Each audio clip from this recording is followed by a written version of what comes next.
Okay, good morning, amazing people. Well, today is Friday, my most favorite day of the week.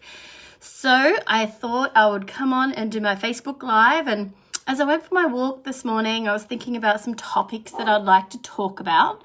And just a few moments ago, I got a message from my client asking, do I have any tips about sleep? She's finding that her mind is really alert and even yoga's not helping. So I've got 15 tips to help improve your sleep. Now, I told my client I'm going to do this video. Make sure you jump on. So if you're here, write in the comments that you're watching. If you're watching later, write #replay. And there was just so much information that I could have given. It would have taken me forever to text it. So I said I'll do a video, and here I am giving you 15 tips for a better sleep. So we know a good night's sleep is just as important as exercise and eating healthy, right? Research shows that poor sleep can have an immediate negative effect on your hormones, your performance, and your brain function. So when we get a good night's sleep, a restful sleep, we eat less, we're exercised, we're focused, we make better decisions, and we're less stressed. So the body, when we sleep, the body has time to function and do all the stuff that it needs to do at nighttime. That's where our internal body is most awake. That's where our liver is digesting all those enzymes and hormones and everything and that we've eaten during the day. That's where our kidneys are functioning and cleaning out our system. A good restful night's sleep is where it's at. So my first tip for you is to reduce your blue light exposure. And, with everything that's going on in the world these days, blue screens, TVs, phones, iPads, computers, all this blue light exposure reduces your melatonin, that hormone that helps you get to sleep.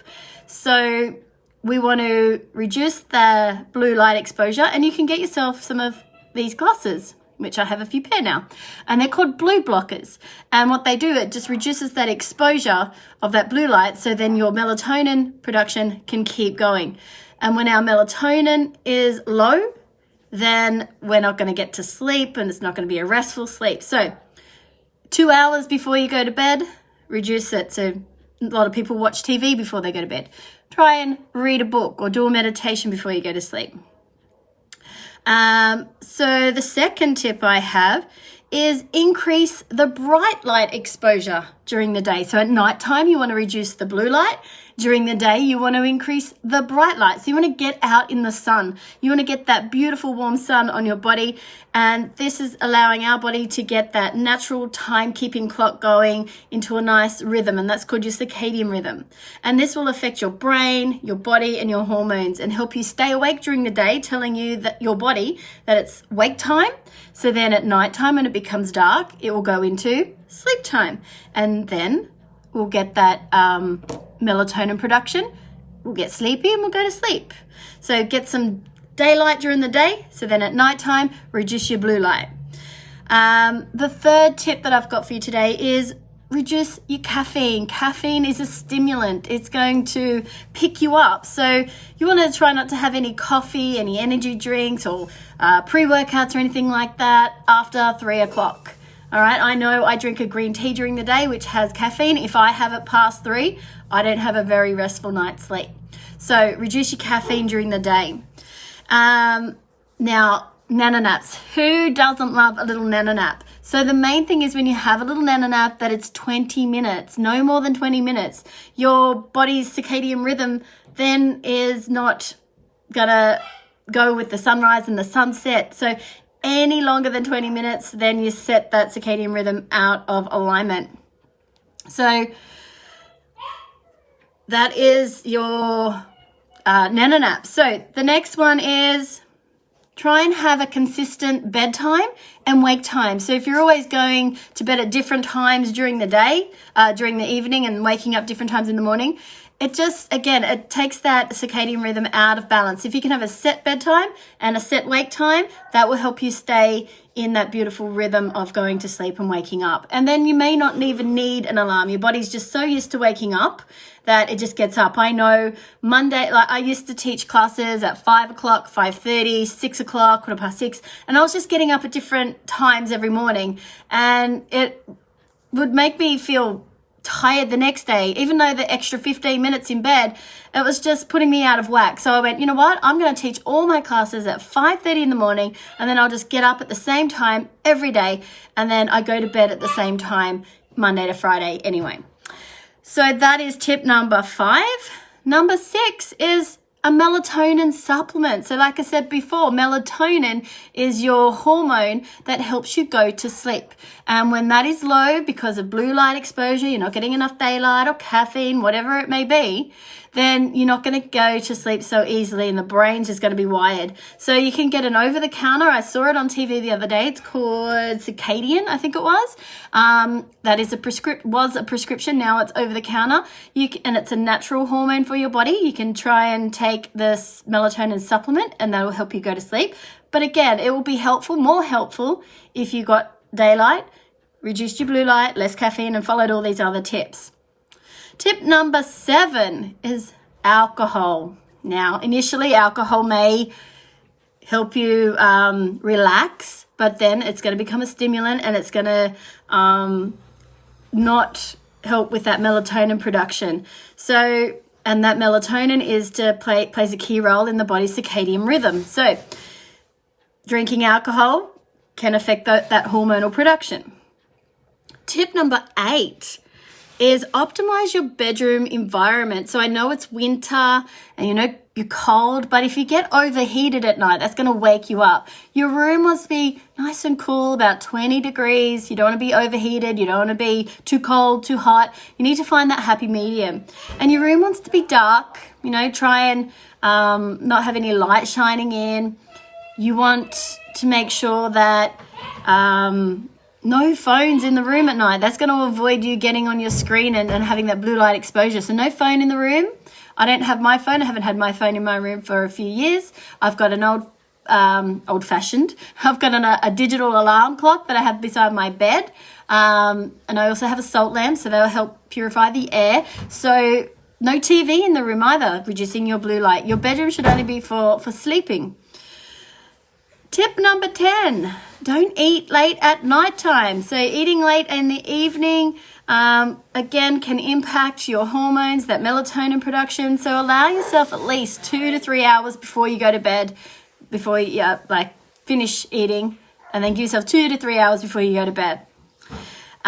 Tip number 11 is relax and clear your mind in the evening. So this is where a visualization could come in, relaxation meditation. You could do a journaling, so getting everything that's on your mind out onto paper. Do a brain dump, write everything out, every thought, every feeling, everything that you got to do tomorrow, what you've done today.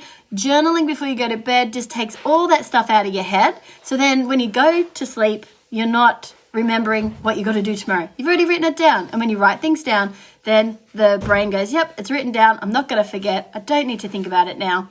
It's there.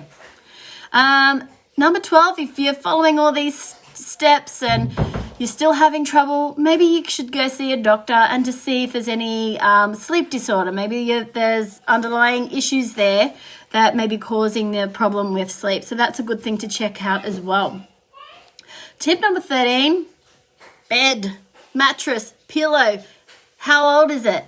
Do you need a new bed, new pillow? Is it time for an upgrade? Are you waking up with sore muscles because of the way you're laying and your posture? Are you waking up with headaches? Make sure you get a nice, comfortable bed that's for you. I got a new bed 5 years ago now. It was the best decision I ever made. And I used to wake up and walk around my bed like an old woman. And then as soon as I got this bed, it's just like sleeping on clouds. And I also got a new pillow at the same time. So make sure that your bed is up to date. I think it's more than, is it 10 years or 15 years for a mattress you need to update? Don't quote me on that. I'm not sure. And tip number 14, regular exercise. One of the best prescriptions your doctor can prescribe for you is regular exercise. So it'll get you that exposure into the sunlight, it'll get you feeling good, and do it first thing in the morning, then you're going to go through the day. Tip number 15 is don't drink liquids before you go to bed. Really, we shouldn't be getting up at night to go to the toilet. We should be able to limit those liquids in the afternoon so then we don't have to get up at night to go to the toilet. If you're getting up at night, then you need to reduce your liquids earlier in the afternoon so you don't have to get up. And if you are getting up, you've probably made it a little habit to get up and your body's just gone, you need to get up. Do you really need to get up to go to the toilet? Should be no. So the take-home message here is sleep plays an important role in your health. Insufficient sleep and quality of your sleep can increase your risk of medical conditions, even obesity. So, 7 to 10 hours of sleep is going to be the best for you. So let's just do a quick recap of all the 15. Increase your bright light during the day so the sun helps your circadian rhythm become natural.